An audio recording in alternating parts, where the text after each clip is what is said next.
Hello everyone, I'm Tim Shriver and I'm a founder of Special Olympics. Wait a minute, you're thinking, you're not the founder, Tim. It was your mom, Eunice Kennedy Shriver, who was the founder. Well, that's true, but in another way, each of us, all of us who contribute to this movement are founders. We are founders of moments of awakening, moments of skill, moments of competition, moments of winning and losing, moments of celebration of the human spirit. So I want to welcome you to helping to continue to build and celebrate the revolutionary work that Eunice Kennedy Shriver started more than 50 years ago, but for which you are all founders today. This September, on the 4th annual Global Eunice Kennedy Shriver Day, our whole movement's going to join together in being founders of what it means to play unified, to live unified. People all over the world will come together in celebration of one woman, of one vision and one dream, but also in celebration of the way in which that one dream is ours today, in the ways in which we can each celebrate the talents and abilities of people with intellectual disabilities, and by celebrating them, celebrating each of us. By watching and having our hearts opened by the courageous and contagious spirit of our athletes, to discover and to in fact found moments when we celebrate and recognize the courageous and contagious spirit that each of us carries within us. Within our movement, we're working to create the first ever unified generation all over the world. Not a generation named by a date, not a generation named by an outside event, but a generation that accepts the mantle of inclusion and unity as its own. A generation that in some ways would have been started by Eunice Kennedy Shriver. The times when she celebrated at that first groundbreaking camp, a summer camp where people came from institutions and from dark rooms and from lonely places to simply learn how to play, to learn how to join together in swimming and playing kickball and riding horses and enjoying one another, in celebrating one another, and getting out of the heads and the stigmas and the biases and the fears that society had imposed on them, and running free.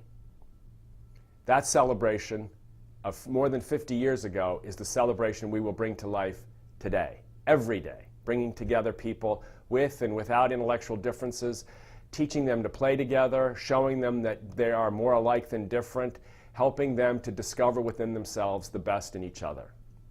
That's our vision. It's a world where people of all ages welcome social inclusion, where people of all ages and all abilities work together in a positive way, where we celebrate what's good, we don't focus on what our weaknesses are, where we recognize our gifts, not our disabilities, where we know that we each have differences, and that in celebrating those differences, we are more together than we could ever possibly imagine to be apart.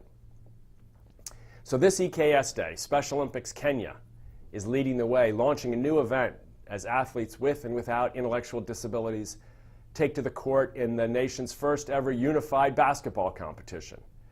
And Special Olympics Philippines is leading the way, founding new moments where athletes with and without intellectual disabilities and street youth come together for a series of matches in Manila. They'll be playing hard too as they compete in unified futsal, a series of fast-paced five-a-side matches on an indoor court all the way in Manila. Special Olympics Mexico is also leading the way, founding, getting its game together in the city of Tijuana as they host a unified floor hockey tournament.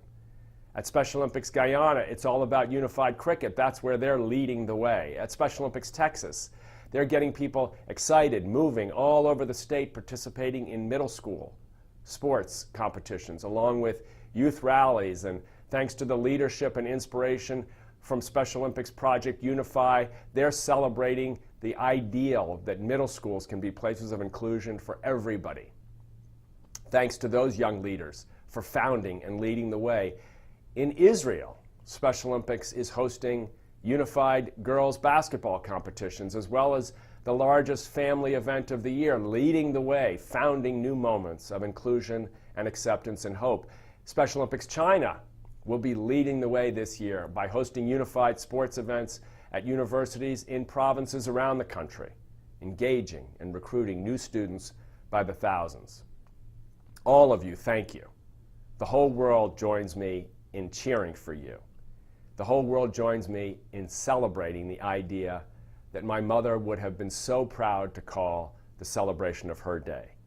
In one of her last speeches, she called upon all of us to continue to do her work, to stand up for people with intellectual disabilities, to teach the possibility that is each of us, to fight against injustice for the rest of our lives, she said, but she also reminded us that this is great and noble work. She asked in her thought-provoking way, and I quote, "What good will come from this for yourselves and for your country?"